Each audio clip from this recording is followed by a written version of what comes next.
officially call this meeting to order at 8:32 a.m. All right, and do we have to do roll call for on video? Yeah, So, yeah, okay, all right. Who's here?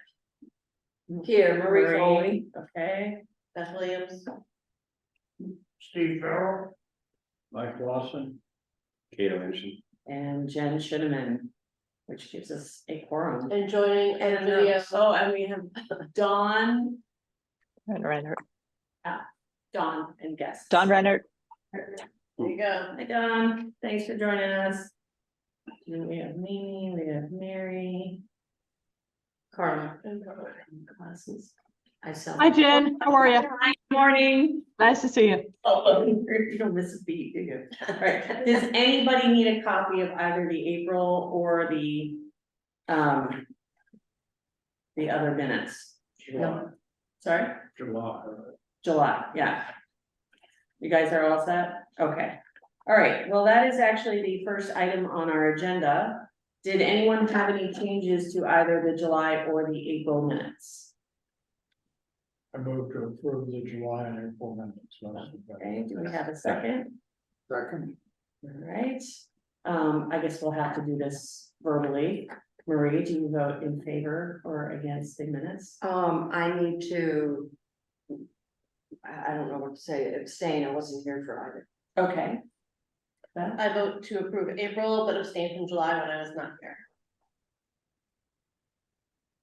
Favor of approval. Approved. Okay, I don't think I was here in April, so I'll approve July. okay. Okay. Separate the Oh, motion. they- And Yeah, I got it, it's okay, I got it. All right, there's Dawn. Dawn, I approve July. I think I was there for April because it all looks familiar to me, so I'm going to approve April as well. all right, thank you very much. Okay, that will make lots of people very happy, thank you. Okay, so we sort of started out with an informal round robin, but let's do it more formally.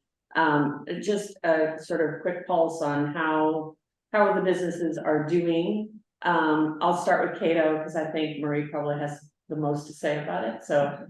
Cato, how's your sector of the world doing? My sector of the world's doing fine. I think the thing that's happening in our world, which affects a lot of business owners, is gonna be just with all the natural disasters that have had taken place. And reinsurance rates basically doubled on July 1st and then on, January 1st and then July 1st. So all that means is we're getting the premium pushed down from the companies. So I mean, it's little things like Vermont Mutual, for example, came out last week and told us that as of January 1st, their auto insurance rates are going up 22%. So I mean, it's things like that we're looking at. So it's a lot different in the insurance world. Industry wide throughout the country. They call it a hard market. And when I started this business 20 years ago, I was told we were coming into a hard market. Finally here. What is that? Now it's here. What do you mean by a hard market? Just that rates go up because the insurance companies aren't making the money that they once did in the markets and other places, and with the cost of reinsurance just being so high. Yeah, So it's gonna be an interesting 12 to 18 months of Oh. watching this happen, hi Mark. but other than that, the market for employees is pretty good. Recently hired 2 people in the office, so we're up to, I think, 26 people now. So Sounds like that's you're gonna need them. yeah, we need them, yeah, exactly, because it's a lot of extra. Wow. things, yeah. Okay. Mike, any insights from your world? Not really? Okay. Steve, how are the farmers doing? Well, we've had interruptions in our planning schedule and, in fact, we had frost damage on strawberries back in May, but, lately it's been more interruption in the planning schedule. A lot of the crops we plant every week. And, if those plantings get delayed 3 or 4 days, like it leaves a window, we don't have a product, and we've run into that a few times. And our farm generally is great for a dry year, we have a lot of lowland. And some of that, the corn just hasn't grown good on. So on this year, but I think we're over the worst of that now, if we don't get deluged some more.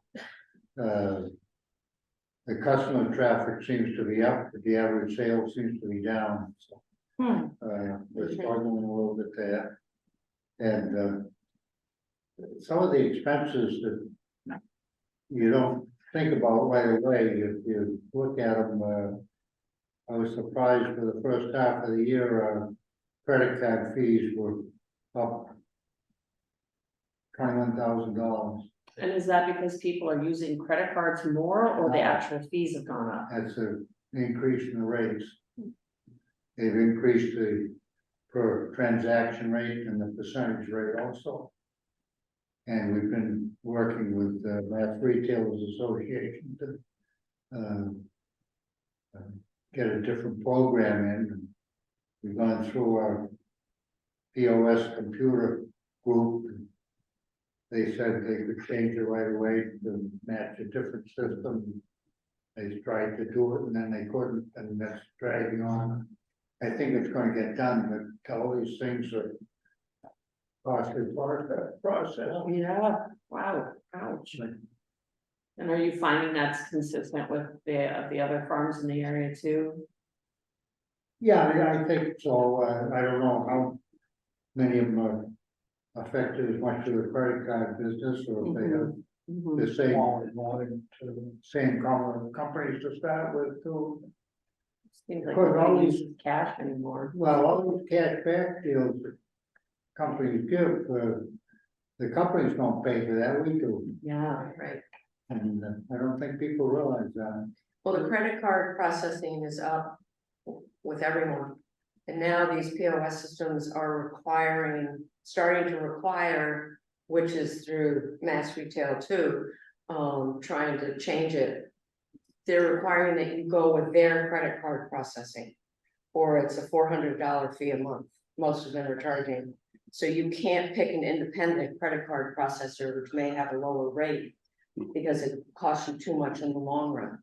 So it's just this huge circle that's been churning all year. It's wrong. It's wrong. But they have the credit card situation is wrong. Don, how is it going in the bookshop? So we've had, I'm not muted right now. The summer traffic is always great. We have a lot of visitors. Henry's birthday falls in July and there's the annual meeting. Like others alluded to, our sales are down a little bit, even though visitor traffic is up, and not in a worrisome way yet. But they definitely are down a bit. We have, we lost a day of business with the water, but that, as I say, hopefully behind us, and we're just, we're reconfiguring some things inside the store, so it's not all that pretty when you walk in right now because of the aftermath of the water. But that, again, we're going to get past that. Publisher prices are up, and our prices are on the merchandise itself, so we don't have wiggle room there. But that's, people see that across the industry. It's not local. It's not just us here. Yeah, that's consistent with what I'm finding with Discover Concord also. Our paper costs and our printing costs are up almost 50% over last year. And that's a fixed cost. There's nothing we can do about it. It's kind of, you get stuck between how do you handle those costs and not alienate customers by raising your prices too much, right? Yeah. It's surprising when the books come in, a paperback that was $17, the new reprint is coming in at $19 or $20, which is a big jump. Yeah.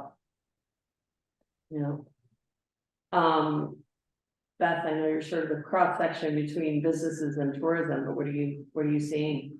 Our visitation is up across the board.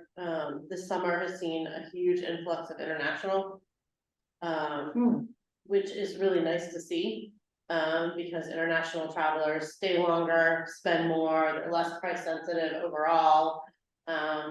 We're planning on putting a map up and starting to pinpoint where people are coming from, because it's just like really cool for us. Yeah, From like Singapore and Israel and Europe and Australia, it's really nice to see. So our summer's been fantastic. In terms of visitation, and our tours booking well, tours are booking extremely well, that's great, yeah. that's great, and we've launched a couple new ones, you wanna Yes. talk about them? Sure, so we have just launched a new tour with the Army National Guard, which owns the Armory. So the National Guard Museum is on 91 Everett Street. It's very innocuous, you'd never know it's there. It is right across from Emerson Field. So we are doing 6 dates in September and October with tours of the Armory, and then they are going to try to open it to the public a little bit. I put the tour on sale last week and it's half sold. So mostly residents that are just dying to get in there. I haven't been in there myself. Joe Colombo on my team wrote the tour with the National Guard that is stationed there. And apparently it's unbelievable artifact. So it is an official Concord 250 tour. And the hope is that we'll continue to have some dates that people can go in and explore it. And we'll continue to look for ways to tie it into the celebrations for the 250. So The that's armory itself is an artifact. that is an artifact as well. So it's a really cool opportunity for people to see something completely different.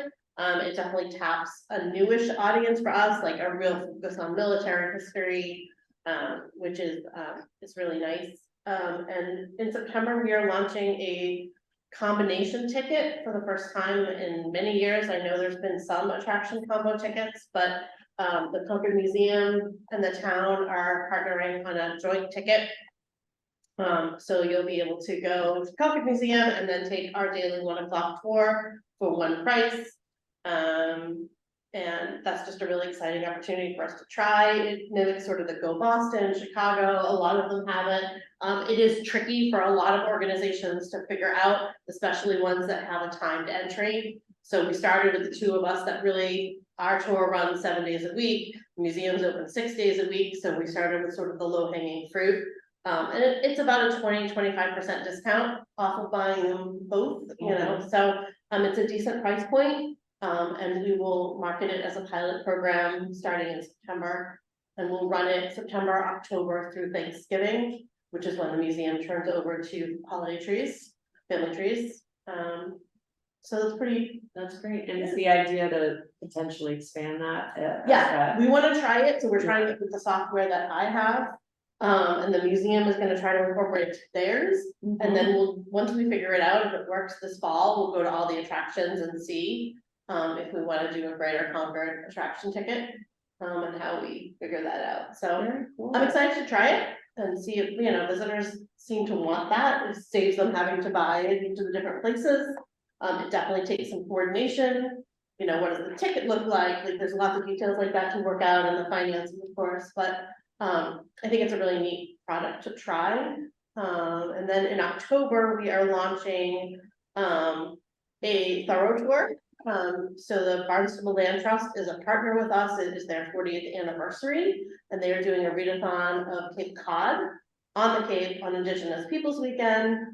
So the Thoreau Society, the Walden Woods Project, and us and a lot of local libraries here and on the Cape are doing all these different programs from reading circles. So we are launching a special tour for the month of October, tentatively called Walking in Henry's Footsteps. That will be the places you can walk to in Concord Center that were touched by Henry. So that's coming soon. There was an article that ran in Discover Concord, I think 2 years ago, that might be really useful for that. It's a map of all the places where Henry Yes. went. I'll send that to So you. Richard, Picaretto and Bonnie are in charge of writing that tour. There's also a book called Walking the Wall. Yes, so we have all of those, so it's really like our Cape Cod, you know, there's the Cape Cod programs and there's us, but Cape Cod is putting all the marketing dollars for it, so the Barnstable Land Trust, so for us, it's a pretty easy lift. And why not? we have plenty of places we can walk to that, you know, Henry spent time in. That's great, very cool. Have you seen the book that my great grandmother did? It's like a photo of every like place where Henry was at, and then sort of a quote of his vision. I've got a copy in my house. Oh, yeah, I'll right. bring I'd love to see that. Yeah, it's not for sale anymore. No, We used to sell it. yeah. So Marie, how's it going for you and how's it going for the businesses that are in the chamber? Okay, I'll address the visitor population. A lot of them are international. They do spend money, but not necessarily in the shops because they've got the luggage requirement. Which has always been an issue for the spring and summer visitors, but there are a lot of people coming through. Business is up minimally. It goes up and down in Concord Center. I can ask Helen to address West Concord more, but Concord Center, there are many businesses that are either flat or down a little bit. And then there are several businesses that are flat or up, which normally does happen in the summer. In the fall, we get visitors from around the country, even Oregon, that actually drive here. And so they are more of a shopping clientele for larger items that they can fit in their car, and they're more interested in what's made locally and, you know, what is locally sourced. And they tend, I think, to spend more dollars. We notice that the local residents have pretty much this year truly vacated Concord. They are not here. I mean, there are some here. We're doing the toy shop since the move. The toy shop is doing a lot of business for birthdays and whatnot. Not as usual, but it's keeping us going. But I think the businesses in town are holding their own. Concord Together really did the job of making residents realize that this is a town that they can shop in and they can get most of what they need. So they think of Concord first when they shop instead of going elsewhere. They are always coming in and saying, all right, you know where everything is, where can I go find this? I know you don't have it, but where can I go get it? And we send people all over to West Concord, over to 9 Acre Corner, you know, all over the place. So, and Thoreau Street, so. And I think to your point, Marie, if this group can think of programs or things that we can collaborate with the chamber, keep that spirit alive, especially as the holidays are coming up, another reminder. And the spirit is pretty robust. That's still. right. One thing that businesses are having a little trouble with, it's easy to get employment. It's not easy to keep employment. So People are job hopping quickly, is that what you're saying? they're just dropping out. They just don't care. They don't Is care this- about the business. Are these full-time people or students? Both, they're part-time and full-time. They just don't, it's that whole quality of life piece, and unfortunately in retail. There's no quality. There's no. And I'm talking strictly from the retail and the, restaurant viewpoint. Sally Ann's had a sign up today that they're closed at lunch today because they had nothing open today. Right, Yeah. so Sally Ann's. And they have to do that quite often. Yeah, so it's been difficult. It's been a lot of, I've had a lot of in and out this summer, and most of that has been summer employment. But it's just, this is too difficult. So that's what it is, sort of across the town. Can you dig in for just a minute into what some of those, what people have told you their barriers are, and is it anything that the town could work on to support? Like transportation, I know is an No. ongoing issue, that's not The it. barrier is strictly the work ethic. Well, I would say. And I wouldn't, I mean, you know, I don't expect anyone to work, none of us owners or managers expect anyone to work like we do. But if we give you a project to do, and show you how to do it, it's expected to be from the start to the finish. There's never it's never really finished up, because as one, and this is a student population, told me, well, I've never had to do that at home. And that's fine, because someone else has finished it, Mhm. you know, and then I have, that sounds like, I have a great. High school crew too, that gets it and they follow through with it, but now I'm seeing it more even in the post-college group that I hire. Is they tire quickly. It's funny you say that. I was with Dave Anderson last week and we were just catching up and he said part of his problem was hiring people. And he said he had a kid, a high school kid this year. And he asked the kid to go sweep the floor. And the kid was like, What do you mean? "What do you mean? That's right, I do that." Yeah, I had to show. And he's like, How to use the vacuum. you know, Then I my, never even touched one. my it's parents have a okay. house cleaner. Why would I go? It's part of the town we live Yeah, in. right. Yeah. But, so half of the kids are really great, and then the other, it just gets old to be constantly mentoring. So some stores, my point, are doing without. They're just not hiring. And Less trouble to do it yourself. less trouble, but then they're seeing, Well, also every time you hire and someone leaves, there's unemployment insurance, Right. there's Right, paperwork. but you also see the end result is that you're not helping the customers. Or you're reducing your hours of operation. And that's what the issue is that some people are, residents are starting to grumble that they can't. When they, because everyone wants everything right away. Yeah. So they walk in, they want it done, but now they have to wait a little bit because there's less employees in the facility. I think people, one of the barriers to keeping employees too is that the pay in retail does not compare to the pay in any Right. other industry. So even a kid on a summer job can get paid a lot doing some computer work somewhere, doing data entry, which may be boring, but it pays better than retail. Yeah. You don't stand all day, you don't have to deal with customers bitching at you. There's a lot of things that are unappealing to young people in particular. So they don't stay in a job long, and they've learned. I don't know, how I just sort of the general atmosphere today is, don't stick it out, the second there's a problem, they're gone.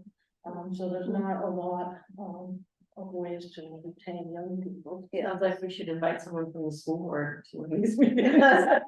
So the issues yes. European visitors are up. But their dollars are low, like Steve was saying. We have, some of our sales may be higher, but there are less items, and it can go the other way, and then the employment has been an issue, so even. Getting product open and whatnot, received, it has been an issue this How's year. supply chain doing?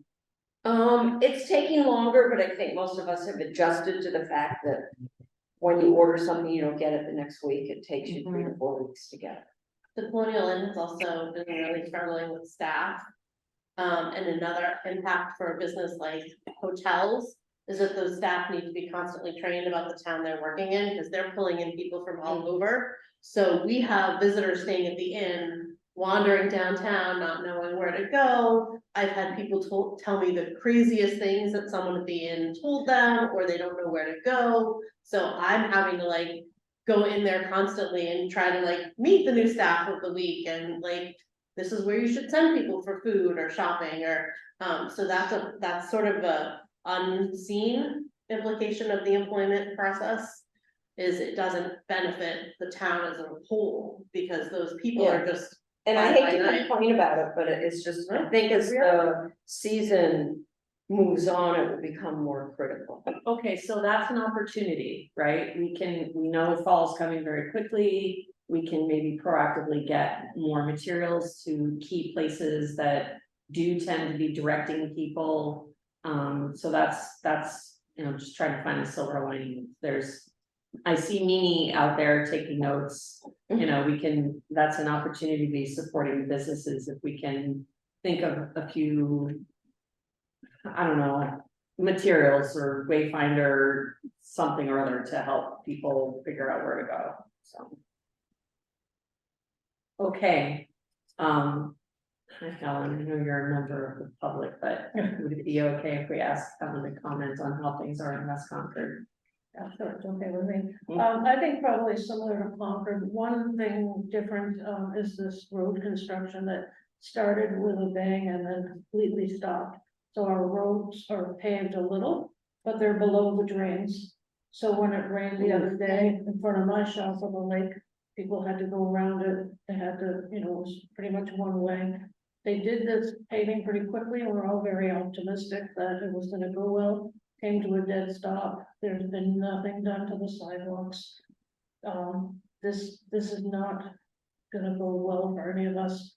Come fall, we had hoped, the original timeline for finishing was, October, I think, and now, since they've just not done a bit of work for weeks now, I'd be surprised if this will finish in time for the holiday season, which will severely impact the businesses in West Concord. And So I had invited Andrea from the DPW committee to be here. Unfortunately, she's not here today, but I will follow up with her. I talked with her at the recent chairs breakfast, and she was very confident that they actually would be done on time.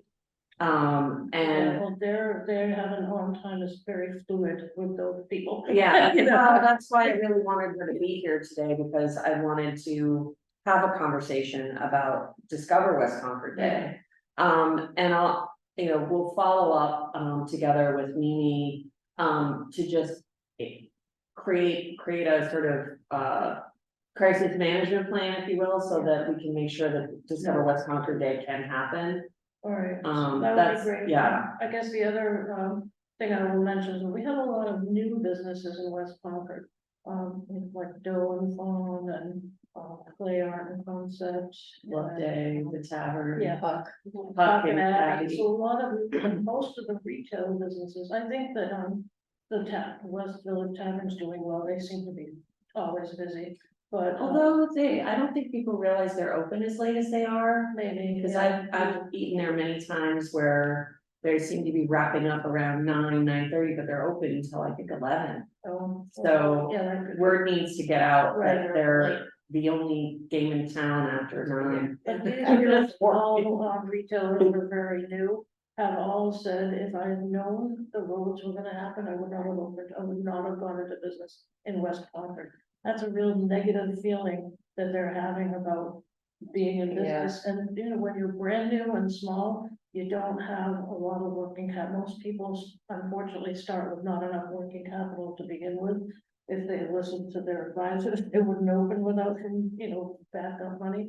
But they haven't had the years to accumulate it, like those of us who've been in business a long time. We know that summer in Concord is slower, and we know when we have to save for all these rainy days we have. But the new businesses don't know that, so I worry that we're gonna have a lot of vacancies when their leases are up, if things don't go for them. The economy in general, has been flat for most of us. I have up months and have down months, and summer's never great, so, but for the newer business, it's a major concern. So, I worry about that, because for a while, before construction started, it was exciting that we didn't really have any vacancies. There's only really one vacancy right now. And with new businesses that are all diverse and different, which is nice. But, just been rough with this. And the concern with the construction, and I'm wondering how that's gonna go, is the dam thing, so. Our local love, I keep reversing the words on Is that it helping? campaign. I think so. I mean, I think it definitely generates interest in shopping locally in West Concord. What I liked about it is when they win the Gift of Concord certificate, it also encourages shopping in Concord or anything. So we're not just focusing on West Concord with that. We're getting people to shop in West Concord, but they can send those checks anywhere. And it helps promote those checks, which I don't think the chamber has ever done, sorry, a good job promoting. Well, it's not even the chamber anymore. So, yeah. It's just the bank. Yeah, I mean, we've even tried to get together with them to figure out how to do a promotion, and I'm gonna really go for it. They've had a lot of turnover. We're gonna really focus on it after September 1st. So. Instead of maybe when people are thinking about holiday gifts, Yeah. instead of a gift card to one specific store, Yeah, maybe they right. buy gift of Concord. They always checks. are popular in June for like teacher gifts and. Right, and there's been a lot of turnover in establishments in all sectors of the town since Yeah. that was introduced. So a lot of people don't when they get one, they say we can't take it, they don't realize just a check. Yeah, That's that's another another again, employee. all the, that's what I was hoping that will accomplish with having that as our prize, it gets the merchants more aware of it and consumers too. When so I know when the Love Local campaign launched, I saw a lot about it, but where are the drawings being posted and? Posting them, you're posting them. I'm just in the town chambers posting them. They're on the town's website, the town's social media every week. And then the West Concord community page that I run and post, that's where I post them and share them. And the page is posting them to the others too, so. And you've been putting a spotlight on a different business each week? That's, I haven't been in on that, maybe Mimi Mimi can has speak been to doing that. that, yeah, so they're on the, are you there? Yeah. Yeah, so, sorry, there's a big echo. We were taking photos that, Ed Feather, did kind of these nice portraits of all the West Concord businesses. And we've got little summaries, and the Donna in the communications office has been making nice little graphics with sort of, here's one of the businesses in West Concord that you can support. So we've been actually running a couple different promotions each week related to the local love. So it's the featured business, and then these great little video drawings, and then photos of the winners. So there's been a couple different ways that people are getting the message with different angles on the same. And that's being posted on the town site, you mean? Yeah. Um, On the town's Facebook page and Oh. Instagram. For some reason, I just haven't been seeing them pop up. I'll Yeah. look for Oh, them. well, there's just so many things to join. Yeah, Innovation.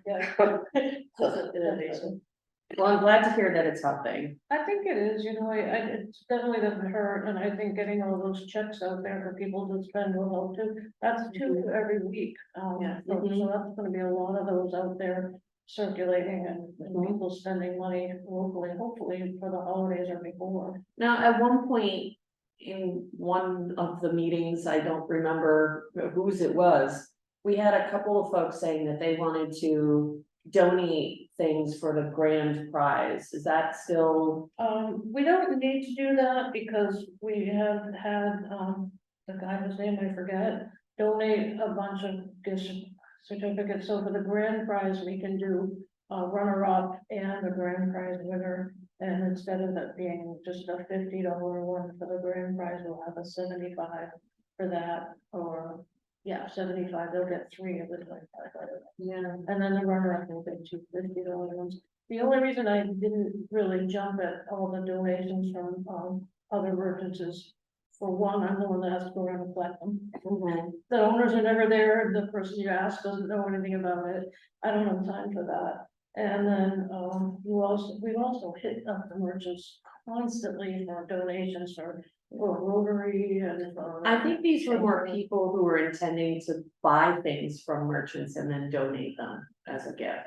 Yeah, But if that's complicated. yeah, I think it just does complicate things. It would be great for maybe some other one, but the whole point of these checks was to make it easy on everybody. Yeah, And not add another to-do.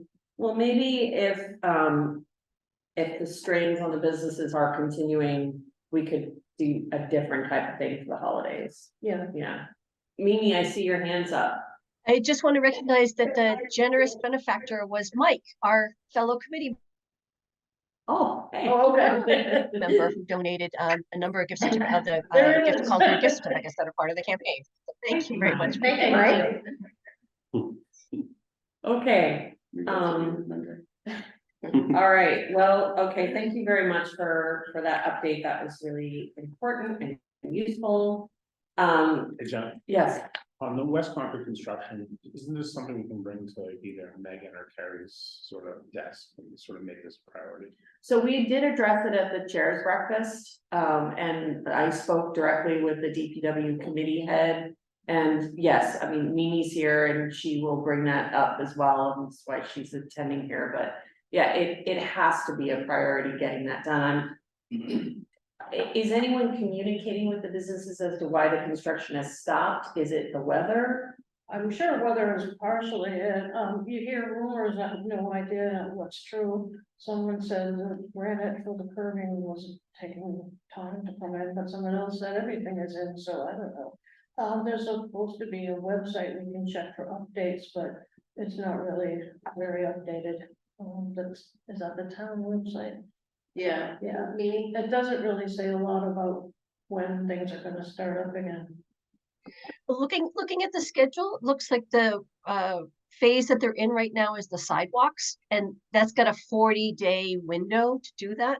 They had talked about that they were wanting to do it in smaller portions as a way of minimizing the impact on the businesses.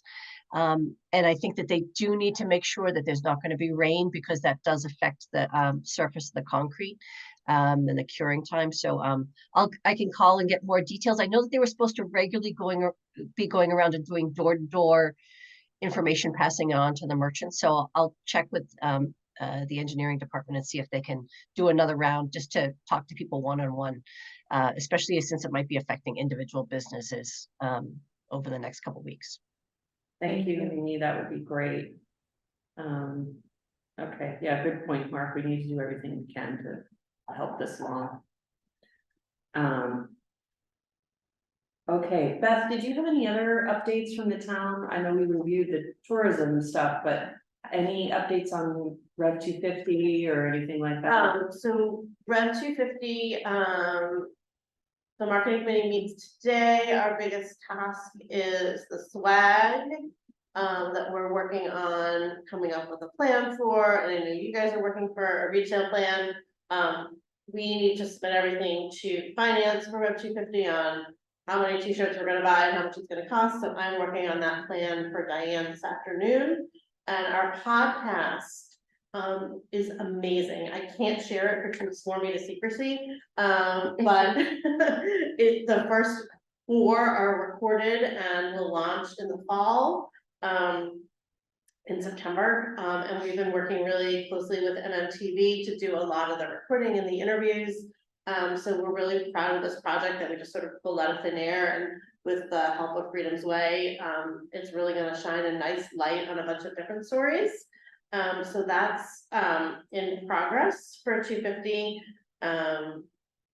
and that might be my only 250 right now. It's all Summer's a little quiet. Summer's a little quiet, and It's in the works. the multi-town agreement is sitting in the town manager's office, so she's working with the other 4 town managers. My understanding is that's moving forward, so hopefully we'll be able to go out and get that umbrella organization hired sometime this fall to be on board to sort of handle the strategic for each of the 4 communities.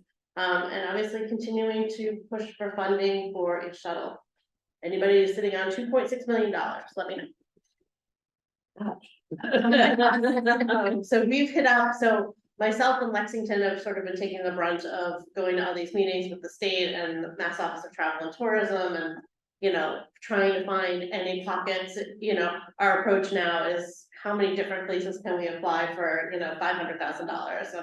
And so the state is very aware, Senator Barrett's office is very aware, that, you know, we can have all these events, but if people can't get from A to B, they're gonna have a terrible experience. And Well, and the implications for public safety and all this, yeah.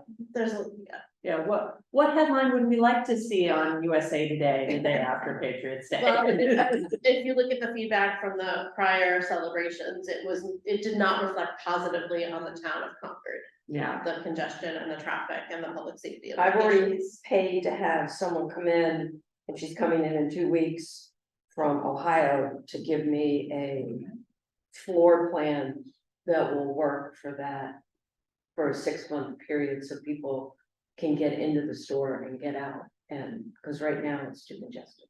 yeah, Ooh, fascinating. that's actually a great So, idea. I wonder if this person, you might not want to share your resource, but maybe other members of the chamber would like to take Yeah. advantage of that. Or Resource for the group, town, you you know. know, so we have to be. So there's another new resource from the state fire marshal called the Crowd Manager Training. Okay, Um, I need that anyway. it's free, it's a 45-minute course. I'm taking it, on behalf of the chamber. It came into play after the station nightclub fire. And essentially it just trains people to look at things like, are the egresses available? Are the fire extinguishers updated? Keeping an eye on crowd movement. It's really, it's a requirement now for bars, but it is recommended for anybody that's hosting large events. So the Chamber's Taste of Concord is at the Sugarbook School. So some of the school personnel are going to take the course and I'm gonna take it for the chamber. Like I said, it's free. I haven't done it yet. David Nichols just gave me all the information. It's something we can share out. He took it himself. He's a certified crowd manager, you get this little certificate. I think it's a really smart thing to do, especially unfortunately in the era we're living in. It's just an extra level of awareness of the spaces you're in and, so that came from the state fire marshal, so. That might be, something nice to do, even like a workshop, an organized workshop that any of the business or even in the museum and historic site people who would like to attend could do. Yeah, I mean, anybody, the course is free and it's 45 minutes and everybody can take it. So, but sharing that resource out might be a really, I think That's a great after I idea. take it, I'm gonna certainly send it through the chamber. And maybe Mimi can include that in her kind of business outreach as well. Yes, That's- and Megan is gonna add it. Megan is in charge, she spearheads the event coordination for the town for large scale events. So we're gonna incorporate that into, so if somebody puts in a request for a large scale event, that'll be one of the things that we recommend. And maybe if the fire, the regulations change, it may become a requirement. So it's not a bad habit to get into, That's a great resource to know about. yeah. Yeah, thank you. So I don't mean to bring this piece up in it, but does it also cover if there should be some sort of threat? Let's say a shooter comes into your facility? I don't think Just so, I fire? think this is really just fire. Because that's been what people have Um, mentioned to me. Said, Yeah. we will be a Shooter target, yeah. So what that is actually contemplated in this intermunicipal agreement is bringing in a crisis communications Yeah. training. That's. Yeah. So the emergency response people are already formulating their own plan for sort of physically what to do if something goes wrong. But a crisis communications plan would be more about how to signal out, how to respond to inquiries coming in, et cetera. So. You might check with the national park, they have in place a crisis. They do, yeah. Yeah, and Simone from the park is very much involved in that conversation, so yeah. I've had retailers say to me, well, what do we do if something really happens? So, Or maybe You know. something that we ask public safety once they Right, formulated right. their plan to come and do a series of workshops. right, we're getting ready to do a workshop in the beginning of September through the chamber, for shoplifting. That's up, isn't it? It's way up. Maybe Any not. idea why? Any idea why? Because it's easy. It's all over the news, so people can shoplift wherever they want and there's no repercussion anymore. Doesn't matter. You mean there's no repercussion? There's no You don't get the repercussion. free ride in a police car anymore? You get a free ride in a police car, but they let you go. Well, It's, that's there aren't ridiculous. enough resources to deal with it. In I Concord? don't think it's quite that. No, but I mean, I've had it happen. You know, so I used to do the restorative justice. I don't know if it's still, depends what they steal and who they are. But it is up. That's really frustrating, it's the one more thing that retailers don't need to be dealing with. Right, but that comes in waves too. Shoplifting, Yeah, I think it's heavier around holidays when you. but also just years. A year. You know, it will back down, so now we're gonna work on, the chamber's gonna work with the police department to make. We did a huge thing years ago, about 20 years ago, to make it known that Concord cracked down. So it wasn't as appealing to steal in Concord anymore, even for kids. So, you know, it's a whole fear factor. But it's another note for the school committee, like having. Yeah. like, Right. teach them how to be employees. So I'm and- sensing in general, that is even public course. That is one of our pieces will be, we will also go to the schools Yeah. and have a little chat, the chamber and the. But it's not always kids, right? No, So. adult education can Yeah. also chip in. Okay, John, on the issue of public safety, do we have an update, either from Mimi, Carrie, whomever, on cell tower? yes, I have an update that was addressed at the chair's breakfast, thank you. I was meaning to bring that up, and it's good news. Things are moving ahead with the high school cell tower. And according to Henry at the chair's breakfast, it seems that the obstacles to putting a cell tower in Tricon have been resolved. And it's a question of drafting the contract. So it seems like we're moving forward on both of those. Soon? High school seems to be moving forward more quickly than the Tricon, I don't know. Does anybody on the Zoom have any idea about timing on the cell towers? No. The high school takes care of the high school, though it doesn't really take care of the centers. Yeah, no, they're two different projects. Mary, do you have any insights? No, I'm sorry, no, we've been hearing this actually for a while, that the Mhm. contract is in process, so, I think, nudging that a little bit might help. All right, But I guess big picture, if we start planning backwards, are we on pace to even realistically have it implemented when we need it? Is the real question. my impression was that at least the high school one should be up in the next 6 months or so. The high school won't help. Right, The fire chief that. Yeah. uses his phone. Yeah. In the center. Well, I know that everyone is keenly aware of the importance of it, what, I mean, I don't know, would it help if I send a letter to the town manager and copy the select board saying that Yes, we continue to be concerned? yes, Yeah, okay, all right. Because it's gotten much worse. This summer, it's Well, been with very more bad people. because there are more people and they've. Yeah. They're on them. Yeah. Okay, that's easy. great, thank you. Sorry, and request a timeline, yeah. Because then it helps everybody's planning. Great idea. Okay. All Jen? right, Jen? yes. Related to cell towers, but something I don't think we've talked about before, and if we have, forgive me, but with CMLP's broadband, has the town ever looked at hotspots in the town centers? Like, I know around Harvard Square they have them, and I think in the downtown of Arlington they have them. I have That- heard some discussion of that, but maybe it would be helpful to invite someone from CMLP to our next meeting to give us an update. I can't answer that question. Mary? You're muted, Mary. Sorry, so it'd be Jason Bulger. I think he's the right person, or you could even ask Mimi you might want to talk with him and give an update. I don't know, but he's the person who has the answer to your questions. Yeah, I had cornered Jason, and I think tortured him a little bit with like, have you tried this? Have you tried that? And he has really explored a number of different ideas. So similar to what you just suggested, Jen, about having hotspots.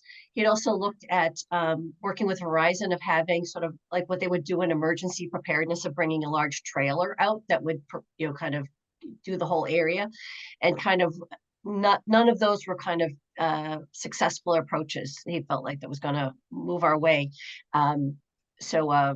But I think it might be helpful for him to be able to do an update to this committee, because I think my sense was that some of it seemed like almost like a political issue, that there wasn't quite enough willingness from the cable providers on their side to see it enough of an urgency on their part. So if we can, that might move things along a little bit, even in terms of like signing these contracts. I was gonna say there's contracts that are up for renewal. This could be a leveraging point there. Yeah. I was suggesting CMLP because it's owned by the town. I mean, that's the town's own broadband and completely within our control, right? But Jason is the person under CMLP that manages broadband. So he gives an update every month to the board, the light board. So he's the go-to person at CMLP for anything broadband. All right, let's invite him to our next meeting and ask for an update and an opportunity to share some of the business community concerns with him at that meeting. Okay, great. All right, Mike, can you give us a little update on your, you attended the July planning board meeting? Anything we I should know? attended that one, I attended one last night, Oh, great. so, 2 updates, I think, the MBTA community discussion was the main topic on both of them that relates directly, I think, to us. The thing that was, of concern in the first meeting was an emerging view of a conflict between housing and commercial development and how that was going to play out. So I think that's a topic that we should pay a little bit of attention to. The event or the topic at last night's meeting that I'm afraid I don't have as much information as I'd like is there were apparently revisions to the MBTA guidelines with respect to mixed use development. And I don't have the details on that, but there were some, and I'll get them for you and send them along to you. Thank So you. you could distribute it, but it had to do with what you could include in mixed use development and how it impacted on the number of units you had to have and the overlay district and all that. So it sounded from the conversations that it might have been a helpful change in the guidelines, but Yeah, I have, Elizabeth mentioned it last week in a division meeting too, that there was a change that but they didn't expect. I haven't read them, so I have, Oh, okay, all right. this was last night, so I'll get to that Oh, today. Yeah, Maybe. Yeah, the big change was previously under the MBTA communities, housing had to be as of right, and the town had to allow a 100% housing development in any of these MBTA zones. And because of basically our stations are in commercial districts, that means that, a half-mile radius around the station, that we had to have a significant portion to be allowed 100% housing. The change is that we can require the ground level be commercial development, that the building can't, depending on how we zone it, that it can still have to be commercial on the ground level, which is a significant help. The other thing that's been clarified, that's a new one, is the density. The earlier impression was that it needed to be 10 units per acre throughout the district that we would establish, and it turns out that that's not true. That just has to be overall be a minimum of 10 units per acre. So it means that we could have some lower dense areas and some higher dense areas, and it allows us to have a little finer grain approach in terms of like massing of what we put in the district. So for example, we could have over in Baker Ave a higher density development, and then in the commercial district along Commonwealth Avenue could be lower density. So it lets us take a different approach that way. So that was a helpful insight that we got recently. and that might help relieve this impending conflict between housing and commercial development. Yeah. Potential. And Also- there's this survey that they're asking people to take about this, and professionally, I'm not a fan of these kind of surveys, which are relatively uncontrolled, but they apparently are paying attention to it. So I think we should encourage people to go in and get their 2 cents. Mhm, okay, Like who's conducting it? So Who's conducting the survey? well, I don't know if it's literally the town or it's a consulting group that's I think doing it's it, like but you could access it through the town website. yeah, And it's, asking questions about, it's perfectly good stuff to gather information on, but it's open-ended. You don't know exactly who's responded and, that kind of stuff. So mhm, I would ask you know about height and setbacks and all kinds of useful information, but It's on the town social media and it's being run by the MBTA and you have until September 4th. It's just a little too open-ended, uncontrolled. So where's the data go? To the MBTA? It'll go to the MB, it'll come back to the town. As a planning board is discussing, Yeah. I don't know if there's a Oh, I saw that. message or another open forum. To the 23rd, today. Well, are those big forums or just these little pop-up ones? Think The today is big another. one. It's tonight, it's at 6:30 tonight. Yeah, it's Zoom, on Zoom, 6:30 to 8:30. All work. Hey, Jen, hey Mimi, I know that a little bit of a thorn in your side, but, is there I know that you and Megan are working on sort of a 6-month review, hopefully, or what have I learned since I started my job, particularly with regard to what, walking around talking to, business owners what you've learned. Is that just my imagination or my hope, or are you guys working on something where, hopefully the town can report back, whatever the date is as to what the town views as challenges, then what the town views as goals, and then we can talk about tactics. And then making sure that, the right message or the right maybe goals are in place from some of those constituencies that we are members of. Well, I think one thing that we've heard from the committee was that the sewer improvement fee was a big challenge. So that's the kind of primary thing that I've been focusing on. So I think later in this meeting, we're going to be looking at kind of sort of look, I met with Jen about how we can dovetail of like some of the things that I'm seeing, some of the things the committee wants to do to move forward. That's kind of thinking big strategy. That's a great segue, Mamie, that's a great segue. Do you want to give a little overview about what we talked about and sort of an outline of what we're thinking of doing over the next couple of months, or? I'm feeling a little flat-footed in that because I'm like in isolation and don't have all my records with me. So I prefer if you could kind of take the lead on that, Jen, and then. Yeah, no problem. Okay, so as a backdrop, as we all know, our committee took a sharp pivot during COVID. With COVID behind us, we were very successful last year in both, thankfully, getting an economic vitality manager in place and in getting those 2 pivotal warrant articles passed for food trucks and smaller footprint restaurants.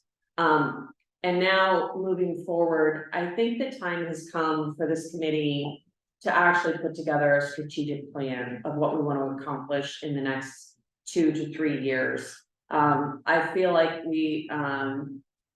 it's been a little unclear. I think we were waiting for Mimi to get on board and get settled in and start to see what resources we really have in place and how we're going to move forward. Another, really critical thing, we have some vacancies that we do need to fill, but in the interim, Mimi and I met virtually and we're discussing, where do we start with a strategic plan? And I really would like to see this committee buckle down and hammer out a real plan of attack. And I think we're starting to zero in on some key challenges like the sewer improvement fee. But if you take a step backwards for a minute, or step back, not backwards, and you think about why do we want to address the sewer improvement fee, for example, not to pick on the sewer improvement fee. It's because ultimately we're trying to ensure that our business centers are thriving and doing well. And so in order to think of which areas we might need to address, we need to think about what types of businesses do we want to see in Concord. And there's sort of 2 buckets. There's our existing businesses, and then there are businesses that we'd like to see come into Concord. And, Mary, I know we've talked a few times about making sure that we keep in mind in industry in addition to retail and services.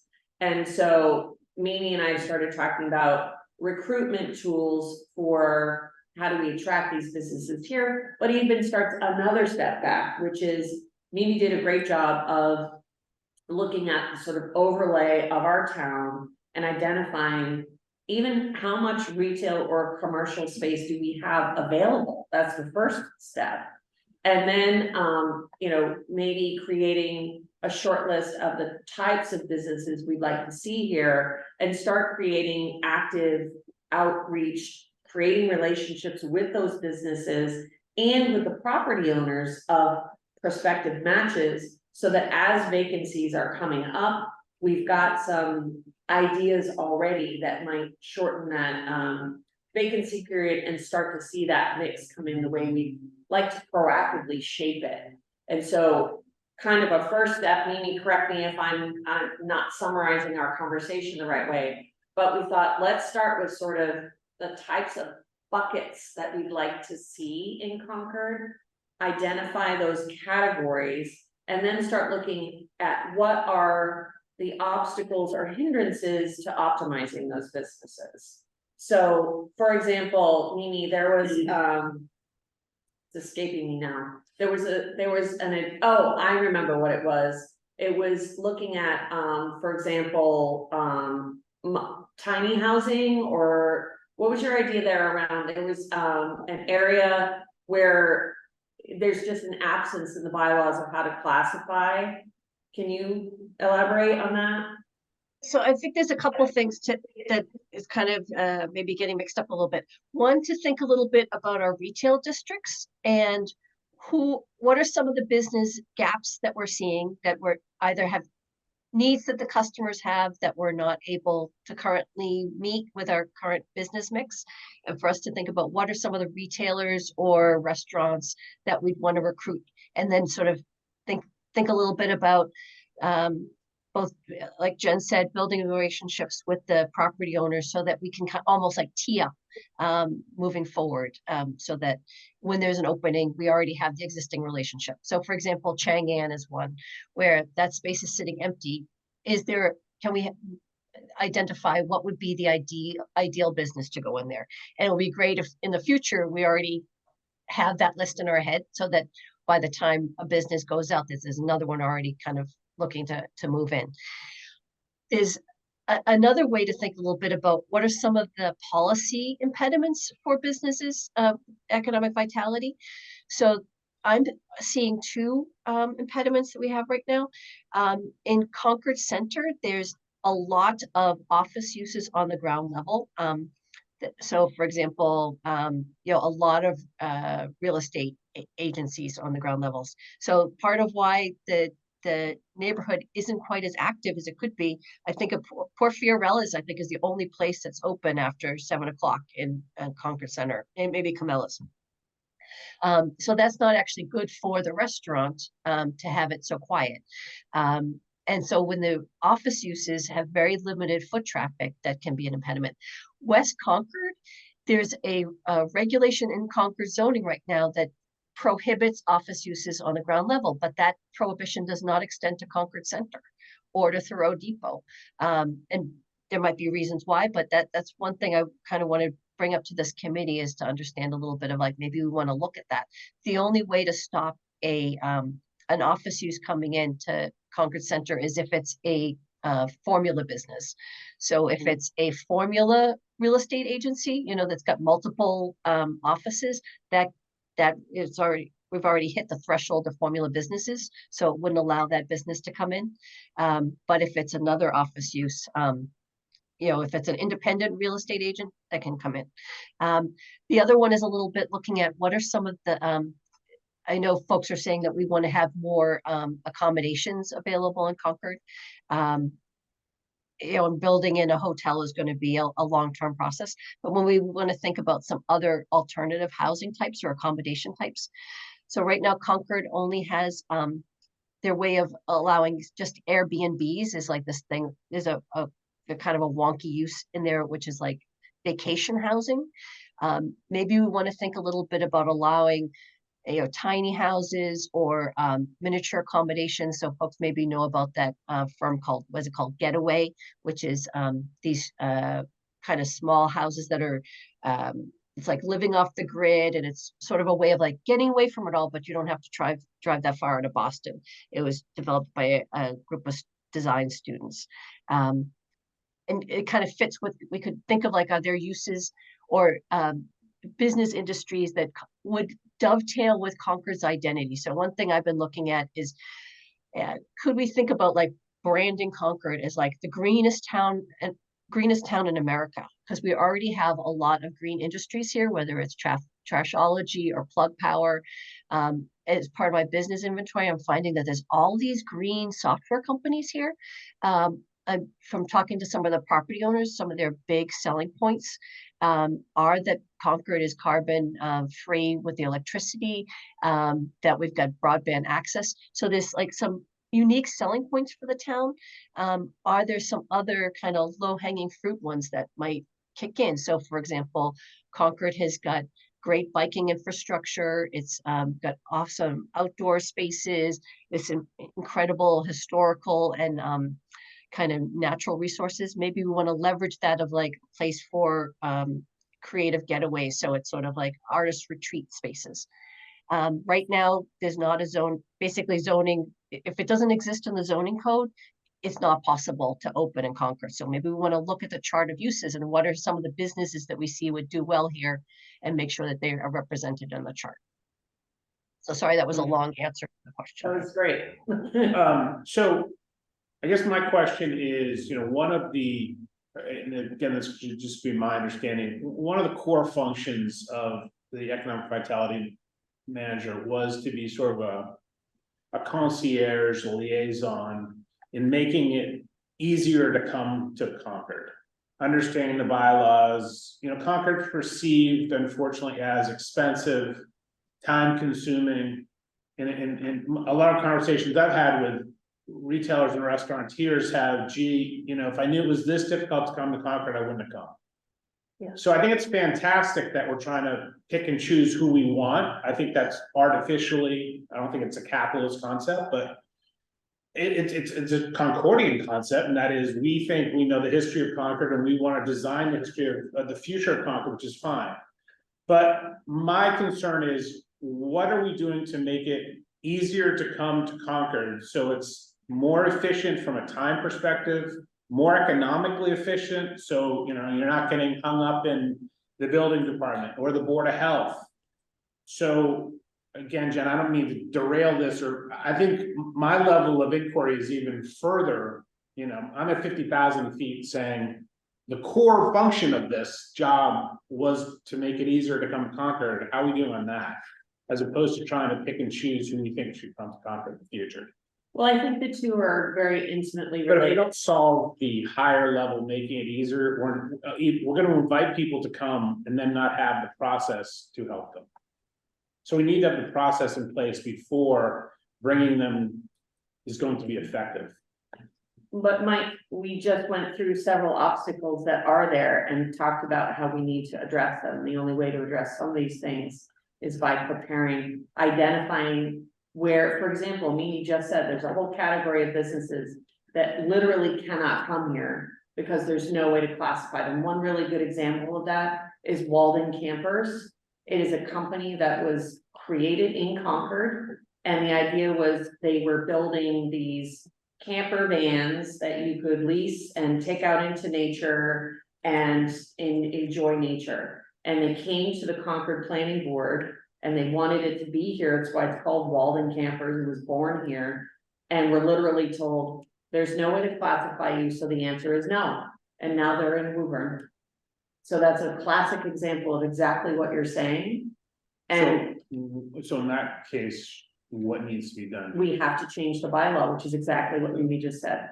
Yeah. But I think you're identifying two major thrusts that we could be talking about. One is, as you're talking about, what are the impediments? Mm-hmm. We've been talking about that since Forever. And the second one, I rephrase it, it's not picking and choosing, it's what kind of businesses can be successful here in this kind of market environment where you have whatever, however you describe it. And can we be more proactive in trying to identify those types of businesses that can be successful? It's not sort of picking and choosing and like that blue shirt company and stuff like that, but it's size, what they do for a living, do they have enough scale to be able to supply it, that kind of thing. I wanna take a second and give a real shout out to Mimi. You know, she's done an amazing job having started 4 months ago, 5 months ago. Of really walking around and talking to so many business owners and attending a lot of meetings and getting to know our town government structure, and she's really already come up with some great ideas. But Mike, to your point, you do raise a good point. We still go back to that idea of sort of a handbook of how to streamline when you are ready to open, or even just ready to think about signing a contract. How do you get through the process? And I know Mimi's actually physically worked with people one-on-one to help streamline that process, but yeah, are you talking about, you know, the infamous handbook that we keep talking about, or? No, I'm still on the, how do we make it easier to come to Concord? What does the website say? Does it say, hey, go see Mimi, she's awesome, and this is what, you know, is it welcoming in a way that go to Lexington, go to Bedford, that sort of invites people to say, you know, you go to a Bedford website and it'll say businesses, right in the website. You don't have to look for it, you don't have to go into the third page to find out what we're talking about. And maybe this isn't a criticism, this is our job as a committee, I think, was to sort of outline what we thought the functions of this job were important. So I'm not being critical as to what's been done to date. I'm just saying, let's not lose our mission as to, I think our mission was making it easier to come to Concord so that people wouldn't, so I wouldn't be talking to real estate guys saying, oh, Concord, you're killing me. Yeah, I want to get rid of the Concord, you're killing me, and see, no. We're much better, we're improved, we have Mimi, we have Megan, we have, you know, Beth. Here's the process, here's the website, so here's the playbook of Concord. I think what I'm hearing is we need almost like a communications map. How do you get from curiosity about Concord to opening your door? And what are the touch points? And then, yeah, we do need to wrap this up.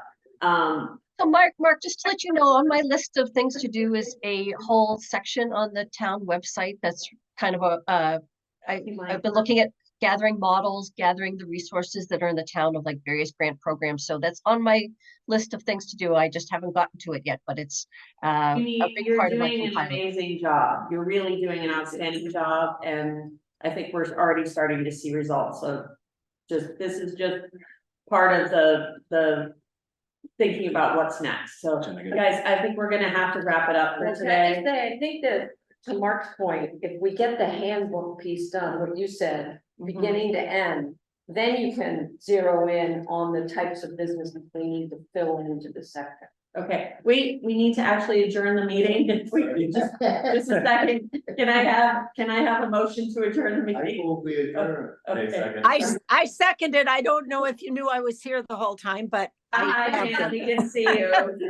All right, Jen, can I make a, hang on, I'm sorry, we have to, before people leave the room, we can talk informally afterwards, but all in favor of adjourning? Aye. Okay. Aye. Okay, thank you very much, everyone.